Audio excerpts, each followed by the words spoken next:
नमस्कार, RB the vision की इस ऑनलाइन प्लेटफॉर्म पर आप सभी लोगों का स्वागत है। आज के इस वीडियो में हम लोग उत्तर प्रदेश पुलिस के पिछले वर्षों के हल प्रश्न पत्र को देखेंगे। आज की इस वीडियो में हम लोग 19 दिसंबर 2020 के प्रथम पाली के जीके के प्रश्न पत्र को देखेंगे। तो आइए हम लोग पहला प्रश्न देखते हैं। पहले प्रश्न में पूछा गया है, कुतुबुद्दीन ऐबक किस राजवंश का संस्थापक था? ऑप्शन दिया गया लोदी वंश, तुगलक वंश, गुलाम वंश या फिर खिलजी वंश। तो इसका राइट आंसर क्या हो जाएगा? इसका right answer option number C हो जाएगा, गुलाम वंश। देखिए, जो कुतुबुद्दीन ऐबक था 1206 में शासक बना था और 1210 में इसकी मृत्यु हो गई थी। इसके मृत्यु से संबंध में भी प्रश्न पूछा जाता है। जो उसकी मृत्यु हुई थी वह चौगान या पोलो खेलते समय घोड़े से गिर जाने के कारण हुई थी। इसने दिल्ली में जामा मस्जिद में कुब्बत उल इस्लाम मस्जिद का निर्माण करवाया था। इसके अलावा इसने कुतुब मीनार का निर्माण कार्य भी शुरू करवाया था, जिसे कि इल्तुतमिश ने पूरा करवाया था। आइए प्रश्न संख्या 2 देखते हैं हम लोग। इसमें पूछा गया है कि निम्नलिखित में से कौन से देश संयुक्त राष्ट्र सुरक्षा परिषद के अस्थायी सदस्य हैं? ऑप्शन दिया गया भारत, पाकिस्तान, श्रीलंका, अमेरिका, चीन। श्रीलंका, बांग्लादेश, फ्रांस, चीन, जापान। फ्रांस, रूस, जापान, चीन, भारत या फिर संयुक्त राज्य अमेरिका, रूस, यूके, फ्रांस और चीन। तो इसका राइट आंसर क्या हो जाएगा? इसका right answer option number D हो जाएगा, संयुक्त राज्य अमेरिका, रूस, यूके, फ्रांस और चीन। आइए प्रश्न संख्या 3 देखते हैं हम लोग। प्रश्न संख्या 3 में पूछा गया है, निम्नलिखित में से किसकी खेती भारत में जायद फसल के रूप में की जाती है? कपास, गेहूं, तरबूज या फिर सोयाबीन। तो इसका राइट आंसर क्या हो जाएगा? इसका right answer option number C हो जाएगा, तरबूज। देखिए, जो जायद की फसलें होती हैं इसकी बुआई मार्च अप्रैल महीने में होती है और जून जुलाई माह में इसकी कटाई होती है। और जो इसकी मुख्य फसलें कौन कौन सी हैं? तरबूज हो गया, खरबूजा हो गया, ककड़ी, खीरा, भिंडी, मूंग, उड़द और अन्य फसलें हैं। आइए प्रश्न संख्या 4 देखते हैं हम लोग। इसमें पूछा गया है कि उस देश का नाम बताइए जिसके साथ भारत ने अक्टूबर 2019 में दूध और दूध उत्पादों की आपूर्ति के लिए मेमोरेंडम ऑफ इंटरेस्ट यानी कि एमओयू पर हस्ताक्षर किया था। ये करंट अफेयर्स का प्रश्न था।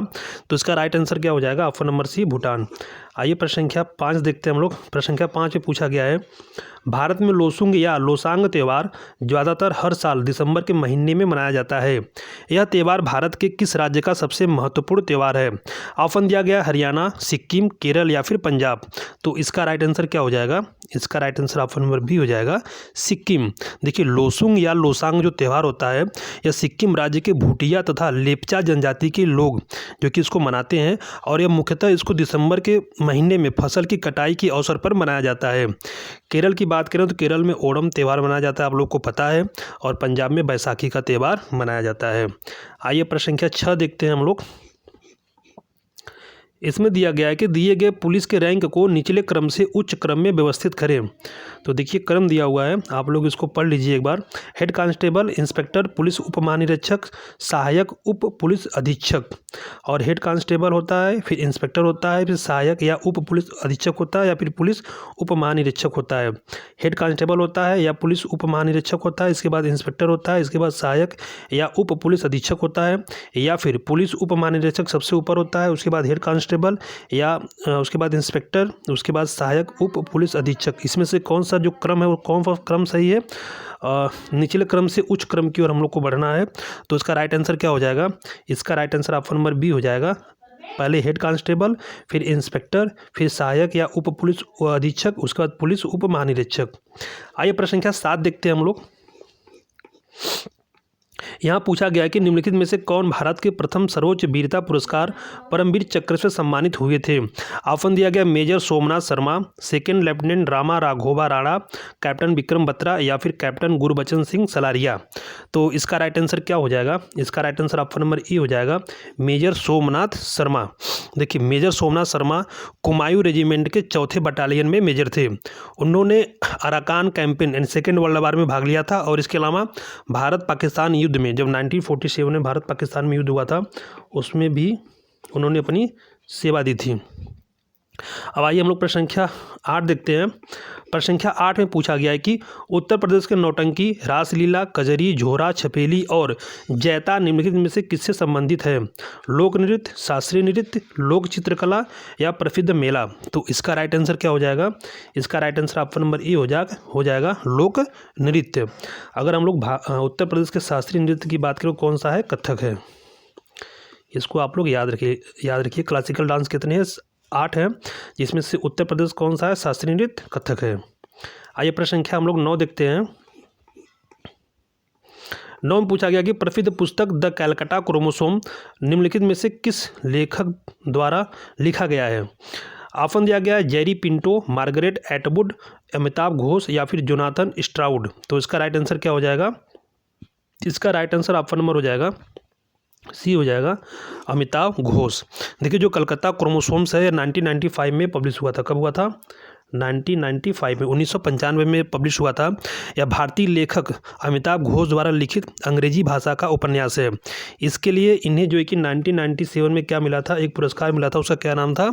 Arthur C Clarke. Arthur C Clarke इन्हें पुरस्कार प्राप्त हुआ था। कब हुआ था? 1997 में। आइए प्रश्न संख्या 10 देखते हैं। इसमें पूछा गया है कि निम्नलिखित किस वर्ष में भारतीय आईटी अधिनियम 2000 में प्रमुख संशोधन किया गया था? 2006, 2005, 2008 या फिर 2004। तो इसका राइट आंसर क्या हो जाएगा? इसका right answer option number C हो जाएगा, 2008। सूचना प्रौद्योगिकी अधिनियम 2000 को सूचना प्रौद्योगिकी अधिनियम 2008 के माध्यम से संशोधित किया गया था। ठीक है, अगला प्रश्न देखते हैं हम लोग। यहाँ पूछा गया है कि भारत में नोटबंदी यानी कि विमुद्रीकरण कब हुई? 8 नवंबर 2016, 9 नवंबर 2016, 8 नवंबर 2018 या फिर 10 नवंबर 2017। तो यह आप सभी लोगों को पता है कब हुआ था? यह हुआ था 8 नवंबर 2016। ठीक है, ऑप्शन नंबर ए इसका राइट आंसर हो जाएगा। आइए प्रश्न संख्या 12 देखते हैं हम लोग। अगस्त 2020 में सौर चक्र पुरस्कार से किसे सम्मानित किया गया? विशाख नायर, मेजर अमन सिंह, जीडी बख्शी या फिर विशाल कुशवाहा। तो राइट आंसर इसमें क्या हो जाएगा? Right answer option number A हो जाएगा, विशाख नायर। ठीक है, और 14 अगस्त 2000 को राष्ट्रपति रामनाथ कोविंद ने वायुसेना विंग कमांडर विशाख नायर को सौर चक्र पुरस्कार से सम्मानित किया था। आइए प्रश्न संख्या 13 देखते हैं हम लोग। 13 में पूछा गया है नोटबंदी से पहले अर्थव्यवस्था में 500 रुपयों के नोटों की संख्या कितनी थी? यह बहुत ही डिफिकल्ट क्वेश्चन है। 17,800 मिलियन, 17,165 मिलियन, 16,196 मिलियन या फिर 17,000 मिलियन। देखिए इस तरह के प्रश्न जो होते हैं कभी कभी पूछे जाते हैं, आप लोगों को इस तरह की जानकारी को भी याद रखना होता है। तो इसका राइट आंसर क्या हो जाएगा? इसका right answer option number B हो जाएगा, 17,165 मिलियन। ठीक है, आइए प्रश्न संख्या हम लोग 14 देखते हैं। प्रश्न संख्या 14 में पूछा गया है कि इतिहासकारों के अनुसार निम्नलिखित में से किसे दिल्ली का पहला सुल्तान माना जाता है? ऑप्शन दिया गया महमूद गजनबी, कुतुबुद्दीन ऐबक, अलाउद्दीन खिलजी या फिर आराम शाह। तो इसका राइट आंसर क्या हो जाएगा? इसका right answer option number B हो जाएगा, कुतुबुद्दीन ऐबक। अगर हम लोग वास्तविक संस्थापक की बात करें तो वो कौन हो जाएगा? वह हो जाएगा अलाउद्दीन खिलजी, सॉरी इल्तुतमिश हो जाएगा। कौन हो जाएगा? वो हो जाएगा इल्तुतमिश। ठीक है, इसको हम लोग क्या बोलते हैं? इसको हम लोग वास्तविक संस्थापक के रूप में जानते हैं। आइए प्रश्न संख्या 15 देखते हैं। आईबैक के बारे में हम लोगों ने पहले प्रश्न में भी चर्चा किया था। तो आगे प्रश्न देखते हैं हम लोग। वायुमंडलीय सापेक्ष आर्द्रता को मापने के लिए उपयोग किया जाने वाला उपकरण निम्नानुसार है। Hydrometer, hygrometer, lactometer, potentiometer. Potentiometer. तो राइट आंसर क्या हो जाएगा? राइट आंसर ऑप्शन नंबर हो जाएगा इसमें बी, हाइग्रोमीटर। ठीक है, हाइग्रोमीटर क्या होता है? वायुमंडलीय सापेक्ष आर्द्रता को मापने के लिए उपयोग किया जाता है। हाइड्रोमीटर की बात करें तो हाइड्रोमीटर से जो मापा जाता है क्या मापा जाता है? द्रव या जल का घनत्व। ठीक है, द्रव या जल का घनत्व। लैक्टोमीटर की बात करें तो लैक्टोमीटर से क्या मापा जाता है? लैक्टोमीटर से मापा जाता है दूध की शुद्धता की जांच की जाती है। पोटेंशियोमीटर की बात करें तो इससे विभवांतर जो होता है उसका मापन करते हैं। आइए प्रश्न संख्या 16 देखते हैं हम लोग। 16 में पूछा गया कि भारत ने निम्नलिखित में से किस देश के साथ भूमि सीमा का एक समझौता किया जो जून 2015 में अनुसमर्थन पुष्टि या इंस्ट्रूमेंट ऑफ रेटिफिकेशन के संग आदान प्रदान के बाद लागू हुआ? ऑप्शन दिया गया नेपाल, बांग्लादेश, भूटान या फिर चीन। तो इसमें राइट आंसर क्या हो जाएगा? Right answer option number B हो जाएगा, बांग्लादेश। ठीक है, और अगर हम लोग बांग्लादेश की बात करें तो बांग्लादेश ऐसा पड़ोसी देश है जो कि भारत के साथ सबसे लंबी सीमा रेखा साझा करता है। और सबसे छोटा अगर हम लोग बात करें कि कैसा कौन सा देश है तो भारत के साथ सबसे कम सीमा रेखा साझा करता है तो कौन सा देश हो जाएगा? वह हो जाएगा अफगानिस्तान। और सबसे अधिक कौन है? सबसे अधिक है बांग्लादेश। ठीक है, अब आइए हम लोग अगला प्रश्न देखते हैं। प्रश्न संख्या 17। इसमें पूछा गया है कि निम्नलिखित विकल्पों में से कौन मध्य प्रदेश में स्थित यूनेस्को की विश्व धरोहर स्थलों में से एक नहीं है? ऑप्शन दिया गया है खजुराहो स्मारक समूह, हम्पी स्मारक समूह, सांची में बौद्ध स्मारक या भीमबेटका के शैलाश्रय। तो इसका राइट आंसर क्या हो जाएगा? इसका राइट आंसर ऑप्शन में बी हो जाएगा, हम्पी स्मारक समूह। पूछा कि कौन मध्य प्रदेश में स्थित है, यूनेस्को की विश्व धरोहर स्थलों में से एक नहीं है। तो right answer option number B हो जाएगा, हम्पी स्मारक समूह। प्रश्न संख्या 18 देखते हैं हम लोग। प्रश्न संख्या 18 में पूछा गया कि निम्नलिखित विकल्पों में से किसे भारत और चीन के बीच प्रभावी सीमा कहा जाता है। ऑप्शन दिया गया मैकमोहन रेखा, डूरंड रेखा, रेडक्लिफ रेखा या फिर पाक जल डमरू मध्य। तो इसका राइट आंसर क्या हो जाएगा? इसका राइट आंसर ऑप्शन नंबर हो जाएगा ए, डूरंड मैकमोहन रेखा। ठीक है, भारत और चीन के बीच में कौन सी रेखा है? मैकमोहन रेखा। डूरंड रेखा की बात करें, डूरंड रेखा किसके किसके बीच में है? यह भारत और अफगानिस्तान के बीच में है। भारत और अफगानिस्तान के बीच में है। रेडक्लिफ रेखा की बात करें तो किसके किसके बीच में? भारत और पाकिस्तान के बीच में है। ठीक है, और पाक जल डमरू मध्य की बात करें तो जो पाक जल डमरू मध्य क्या करता है? श्रीलंका को भारतीय राज्य तमिलनाडु से अलग करता है। आइए प्रश्न संख्या 19 देखते हैं। 19 में पूछा गया है कि निम्नलिखित में से किस दिन को राष्ट्रीय एकता दिवस के रूप में मनाया जाता है। ऑप्शन दिया गया 21 अक्टूबर, 15 अक्टूबर, 31 अक्टूबर या फिर 21 जून। तो राइट आंसर क्या हो जाएगा? राइट आंसर आपका इसमें हो जाएगा 19 का right answer option number C, 31 अक्टूबर। भारत के राजनीतिक एकीकरण के लिए सरदार वल्लभ भाई पटेल के योगदान को चिरस्थायी बनाए रखने के लिए उनके जन्म तिथि 31 अक्टूबर को क्या किया गया है? राष्ट्रीय एकता दिवस के रूप में मनाया जाना प्रारंभ किया गया है। और राष्ट्रीय एकता दिवस को जो मनाने की प्रक्रिया शुरू हुई है, कब से शुरू हुई है? 2014 से हुई है। आप लोगों को इसको भी याद रखना है, कब से हुई है? 2014 से। आइए प्रश्न संख्या 20 देखते हैं। 20 में पूछा गया कि भारतीय संविधान के राज्य नीति निर्देशक सिद्धांतों की अवधारणा निम्नलिखित में से किससे ली गई है। ऑप्शन दिया गया आयरलैंड का संविधान, संयुक्त राज्य अमेरिका का संविधान, फ्रांस का संविधान या फिर कनाडा का संविधान। तो राइट आंसर क्या हो जाएगा? राइट आंसर ऑप्शन नंबर हो जाएगा, ऑप्शन नंबर ई हो जाएगा, आयरलैंड का संविधान। ठीक है, यूएसए की बात करें, यहाँ से आपका मौलिक अधिकार है। कनाडा के संविधान से संघीय व्यवस्था लिया गया है। आइए प्रश्न संख्या 21 देखते हैं। प्रश्न संख्या 21 में पूछा गया है, निम्नलिखित कथनों को पढ़े और सही विकल्प चुने। ट्रांसफार्मर एक उपकरण है जिसका उपयोग विद्युत ऊर्जा के विद्युत शक्ति संचरण में किया जाता है और विद्युत चुंबकीय प्रेरण और पारस्परिक प्रेरण के मूल सिद्धांतों पर काम करता है। उपयोग किए गए कोर के माध्यम के आधार पर ट्रांसफार्मर को दो ऑप्शन दिया गया यहाँ पे, ए स्टेप अप ट्रांसफार्मर और बी स्टेप डाउन ट्रांसफार्मर के रूप में वर्गीकृत किया जाता है। एक सही है और दो सही है, एक सही है और दो गलत है, एक गलत है और दो सही है, एक गलत है और दो गलत है। तो राइट आंसर इसमें क्या हो जाएगा? राइट आंसर ऑप्शन नंबर हो जाएगा बी सही हो जाएगा। इसमें हो जाएगा एक सही है और दो गलत है। ठीक है, चलिए अगला प्रश्न देखते हैं। प्रश्न संख्या 22, इसमें पूछा कि इथियोपिया की मुद्रा क्या है? डॉलर, शिलिंग, टका या फिर बीर। तो राइट आंसर क्या हो जाएगा? ऑप्शन नंबर डी हो जाएगा। अब आइए प्रश्न संख्या हम लोग 23 देखते हैं। प्रश्न संख्या 23 में पूछा गया है, मार्च 2020 में उत्तर प्रदेश सरकार द्वारा जारी आंकड़ों के अनुसार उत्तर प्रदेश के निम्नलिखित में से किस जिले ने राज्य की जीडीपी में अधिकतम योगदान दिया है? तो राइट आंसर इसमें क्या हो जाएगा? नोएडा, लखनऊ, कानपुर, आगरा। तो आप अनुमान लगा सकते हैं कौन इसमें राइट आंसर हो सकता है। राइट आंसर ऑप्शन नंबर ई हो जाएगा, नोएडा। आइए प्रश्न संख्या 24 देखते हैं। यहाँ पूछा गया है कि केंद्रीय पुलिस प्रशिक्षण अकादमी में निम्नलिखित में से किस श्रेणी के अधिकारियों को बुनियादी प्रशिक्षण मिलता है? Group A, group B, group C या फिर ग्रुप बी और ग्रुप सी दोनों। तो इसका राइट आंसर क्या हो जाएगा? इसका right answer option number A हो जाएगा, ग्रुप ए। आइए प्रश्न संख्या 25 देखते हैं। प्रश्न संख्या 25 में पूछा गया है, अर्जेंटीना की राजधानी इनमें से कौन सी है? ब्यूनस आयर्स, बहरीन, ब्रुसेल्स या फिर बोत्सवाना।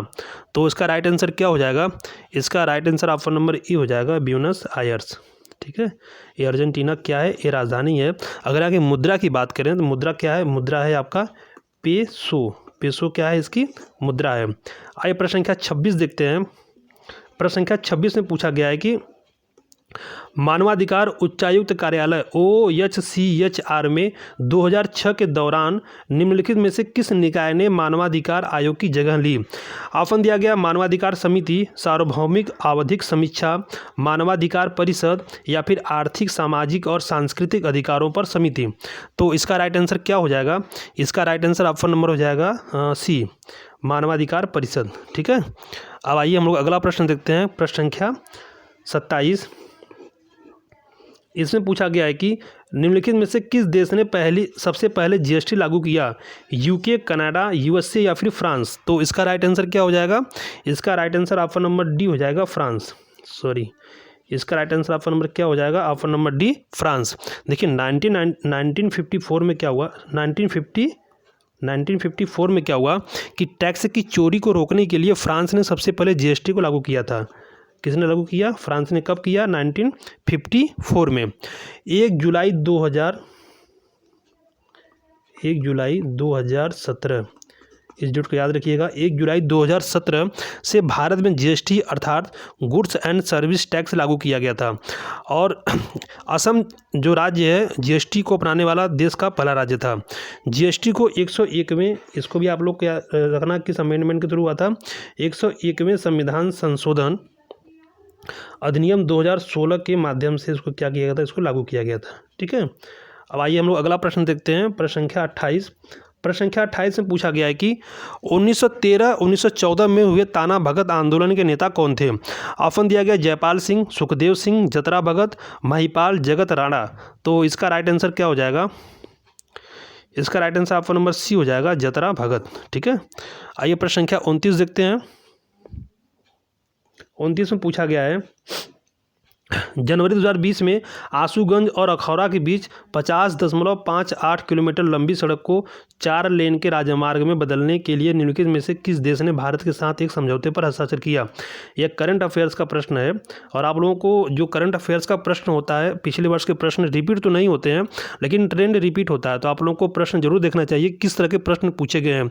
अगर स्पोर्ट्स से प्रश्न पूछा गया है तो स्पोर्ट्स से किस तरह के प्रश्न पूछे गए हैं, अगर राजनीति से पूछा गया है तो वहाँ से किस तरह के प्रश्न पूछे गए, स्पेशल पर्सनालिटी प्रश्न पूछा गया तो कैसा प्रश्न है, या फिर फॉरेन रिलेशन पे कोई प्रश्न पूछा गया है तो वो कैसा प्रश्न है। ठीक है, इसलिए आप लोगों को पिछले वर्षों के जो करंट अफेयर्स हैं उनके प्रश्नों को भी देखना चाहिए और ट्रेंड मालूम होगा आप लोगों को किस तरह से और किन किन सेक्टर से प्रश्न अधिकांश पूछे जा रहे हैं। तो इसका राइट आंसर क्या हो जाएगा? इसका right answer option number B हो जाएगा, बांग्लादेश। अब आइए अब हम लोग अगला प्रश्न देखते हैं। प्रश्न संख्या 30 में पूछा है कि मानवाधिकार परिषद निम्नलिखित में से किस वर्ष में गठित किया गया था? ऑप्शन दिया गया 1946, 1948, 2006 या 2017। तो राइट आंसर इसका क्या हो जाएगा? Right answer option number C हो जाएगा, 2006।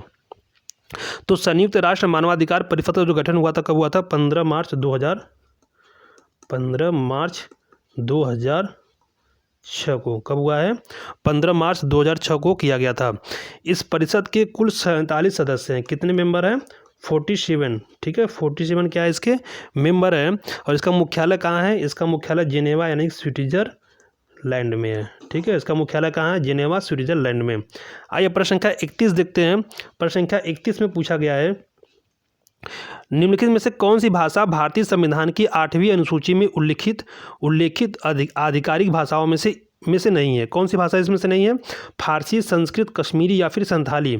तो देख के ही लग रहा है कौन सी भाषा नहीं है। ऑप्शन नंबर ए, फारसी। ठीक है, देखिए 8वीं अनुसूची की बात करें तो 8वीं अनुसूची में 22 भारतीय भाषाओं का उल्लेख किया गया। कितने किया गया है? 22 का किया गया है, जबकि फारसी इसमें शामिल नहीं है। आइए प्रश्न संख्या 32 देखते हैं हम लोग। इसमें पूछा गया है कि निम्नलिखित में से कौन राजस्व विभाग का उच्चतर प्राधिकार है? ऑप्शन दिया गया राजस्व सचिव, राजस्व परिषद, चकबंदी आयुक्त या फिर राहत आयुक्त। तो राइट आंसर क्या हो गया? Right answer option number A हो जाएगा, राजस्व सचिव। ठीक है, आइए प्रश्न संख्या 33 देखते हैं। प्रश्न संख्या 33 में पूछा गया है कि नीलगिरी खापली भारतीय कृषि अनुसंधान संस्थान द्वारा जारी निम्नलिखित फसलों में से किसकी एक उच्च उपज वाली किस्म है? ऑप्शन दिया गया है चावल, चाय, सरसों या फिर गेहूं। तो इसका राइट आंसर क्या हो जाएगा? इसका right answer option number D हो जाएगा, गेहूं। गेहूं क्या है?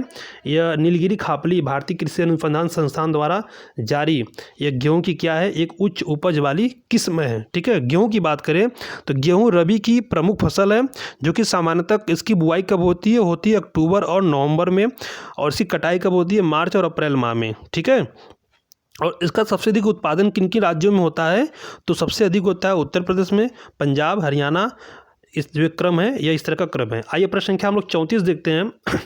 प्रश्न संख्या 34 में पूछा गया है कि जून एक करंट अफेयर्स का प्रश्न है, जून 2020 में भारत और चीन के बीच सीमा संघर्ष के बाद राष्ट्रीय सुरक्षा और गोपनीयता की चिंताओं का हवाला देते हुए भारत सरकार द्वारा कितने चीनी ऐप्स को प्रतिबंधित किया गया? 11, 27, 59 या फिर 62? तो इसका राइट आंसर उसमें क्या हो जाता है? Option number C 59, 59। ठीक है। आइए प्रश्न संख्या 35 देखते हैं हम लोग। प्रश्न संख्या 35 में पूछा गया है, निम्नलिखित कथनों को पढ़ें और सही विकल्प चुनें। एक महत्वपूर्ण प्रश्न है। बोबिली बीड़ा कर्नाटक शास्त्रीय संगीत में इस्तेमाल किया जाने वाला एक बृहद खिंचाव वाला तंतु वाद्य यंत्र है। देखिए, संगीत से भी बहुत से प्रश्न पूछे गए हैं। बोबिली बीड़ा को आमतौर पर एकंडा बीड़ा के रूप में जाना जाता है क्योंकि वह लकड़ी की एक टुकड़े से बनाए जाते हैं। ठीक है। अब आपको ऑप्शन दिया गया है कि एक सही है और दो सही है, यानी दोनों सही है, एक सही है और दो गलत है, एक गलत है और दो सही है, या फिर एक गलत है और दो गलत है, यानी दोनों गलत है। तो इसका राइट आंसर क्या हो जाएगा? इसका right answer option number A हो जाएगा, 35 का ए। ठीक है, ए सही है और दो सही है। आइए प्रश्न संख्या 36 देखते हैं। प्रश्न संख्या 36 में पूछा गया है कि मानव तस्करी और जबरन श्रम पर रोक का उल्लेख भारतीय संविधान के मौलिक अधिकारों की किस श्रेणी में किया गया है? ऑप्शन दिया गया शोषण के विरुद्ध अधिकार, स्वतंत्रता का अधिकार, संस्कृति और शिक्षा संबंधी अधिकार, या फिर समानता का अधिकार। तो इसका राइट आंसर क्या हो जाएगा? इसका राइट आंसर ऑप्शन नंबर ई हो जाएगा, शोषण के विरुद्ध अधिकार। और किन किन आर्टिकल्स में किया गया है, किन किन अनुच्छेदों में किया गया है? तो आर्टिकल 23 व आर्टिकल 24। ठीक है, इन दोनों में क्या किया गया है? शोषण के विरुद्ध अधिकार से संबंधित इसका प्रावधानों का उल्लेख किया गया है।